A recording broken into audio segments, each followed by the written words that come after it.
విజయవాడ గోడలు చక్కటి రంగులో పులుముకుంటున్నాయి. ఆహ్లాదకర చిత్రాలు ప్రత్యక్షమవుతున్నాయి. గోడ పత్రికలు నినాదాలు లేని పరిసరాలతో నగరం అందంగా తయారవుతోంది. మార్గం ఫౌండేషన్ సంస్థ విజయవాడను వర్ణమయం చేస్తోంది.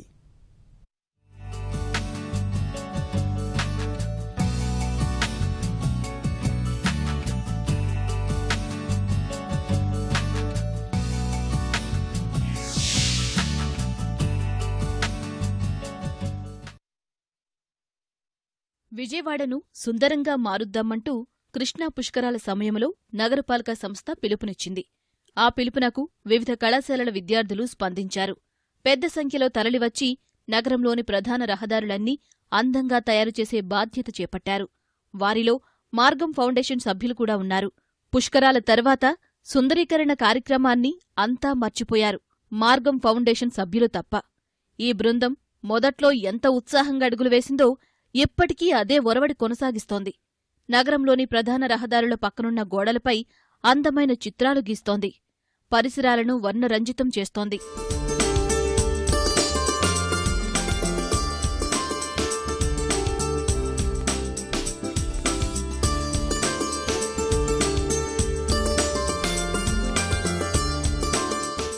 ఏ రంగుల కలయిక అందంగా ఉంటుందో వారం మొత్తం పరిశోధనలు చేస్తోంది మార్గం బృందం. ఇందుకోసం అంతర్జాలంలోనూ వెదుకుతారు. అందరూ కలిసి కొన్ని రంగులు, ఆకృతులను ఎంపిక చేసుకుంటారు. ఆదివారం నాడు వాటిని గోడలపై ఆవిష్కరిస్తారు.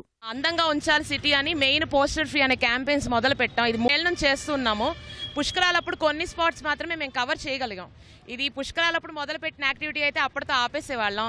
సిటీ మొత్తం అందంగా ఉండాలి అన్న ముఖ్య ఉద్దేశం కాబట్టి కంటిన్యూ చేస్తున్నాం. ఇది ఇవాళ ఆగేది కాదు. సిటీ మొత్తం అందంగా అయ్యేదాకా మేము వదిలేది లేదు.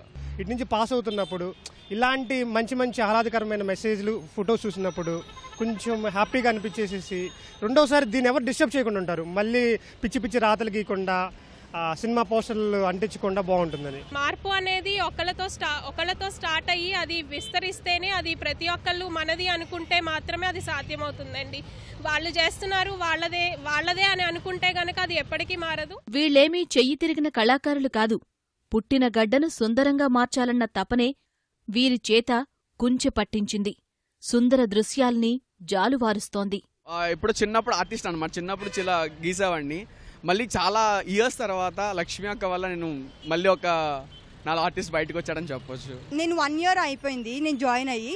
స్టార్టింగ్లో కొంచెం టెన్షన్ అనిపించేసాం. మళ్ళీ డిస్ట్రాయ్ అయిపోయింది కదా కొంచెం మిస్టేక్ వచ్చినా.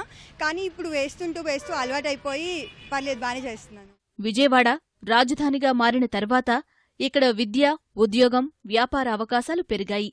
చాలామంది బెజవాడలో స్థిరపడుతున్నారు. ఇతర రాష్ట్రాలు, దేశాల నుంచి వచ్చే పర్యాటకుల సంఖ్య పెరిగింది. మార్గం ఫౌండేషన్ సభ్యులు తమ ఆవిష్కరణలతో విజయవాడ వచ్చే అతిథులకు ఆత్మీయ స్వాగతం పలుకుతున్నారు. వాస్తవంగా వీరెవరికి కూడా పెయింటింగ్లో పెద్దగా అనుభవం లేకపోయినప్పటికీ మనసుంటే మార్గం ఉంటుంది అనేటువంటి ఒక సూక్తిని అక్షరాల రుజువు చేస్తూ నగర రూపురేఖల్ని మారుస్తూ సిటీ బ్యూటీని మరింత పెంచే దిశగా కృషి చేస్తున్నారు. వారందరికీ మనస్ఫూర్తిగా అభినందిస్తూ మనం కూడా విజయవాడ రూపురేఖలను మార్చేందుకు సహకరిద్దాం. కెమెరామెన్ నరేష్తో పూర్ణచంద్రశేఖర్, ఈటీవీ న్యూస్, విజయవాడ.